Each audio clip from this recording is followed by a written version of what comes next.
எல்லாருக்கும் வணக்கம். இன்னைக்கு பிரெட் உருளைக்கிழங்கு வடை எப்படி செய்யறதுன்னு பார்க்கலாம். அதுக்கு 5 பீஸ் அளவுக்கு பிரெட் எடுத்து வச்சிருக்கேன். 2 உருளைக்கிழங்கு வேக வச்சு தோல் எடுத்து வச்சிருக்கேன். 2 பச்சை மிளகாய் பொடியா கட் பண்ணது, ஒரு பெரிய வெங்காயத்தை பொடியா கட் பண்ணி வச்சிருக்கேன். கொஞ்சம் கருவேப்பிலை பொடியா கட் பண்ணது, 4 டீஸ்பூன் அளவுக்கு கடலை மாவு. இந்த உருளைக்கிழங்க பாத்திரத்துல போட்டு நல்லா மசிச்சுக்கலாம்.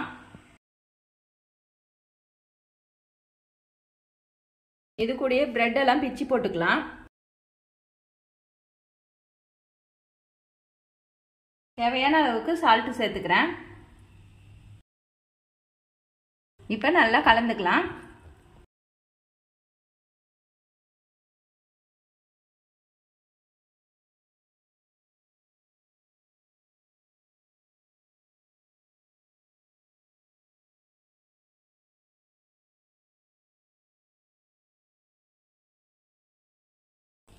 நீங்கள் பிரெட்டை மிக்சியில் கூட பொடியாக்கி கூட சேர்த்துக்கலாம். தண்ணி எதுவும் சேர்த்துறாதீங்க, உருளைக்கிழங்குல இருக்க ஈரப்பதமே சரியாக இருக்கும். இப்போ நல்லா பிசைஞ்சிட்டேன். இதை வடை தட்டி போட்டுக்கலாம்.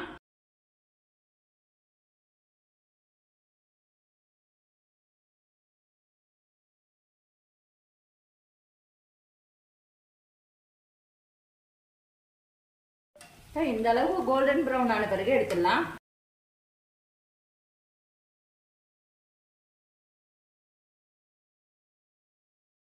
வீட்டில் இருக்க பொருளை வச்சு சிம்பிளாக வடை செஞ்சு முடிச்சாச்சு. இதே மாதிரி நீங்களும் வீட்டில் செஞ்சு பாருங்கள். செஞ்சு பார்த்துட்டு எப்படி இருந்துச்சுன்னு சொல்லுங்கள். லைக் பண்ணுங்கள், ஷேர் பண்ணுங்கள், கமெண்ட் பண்ணுங்கள், சப்ஸ்கிரைப் பண்ணுங்கள்.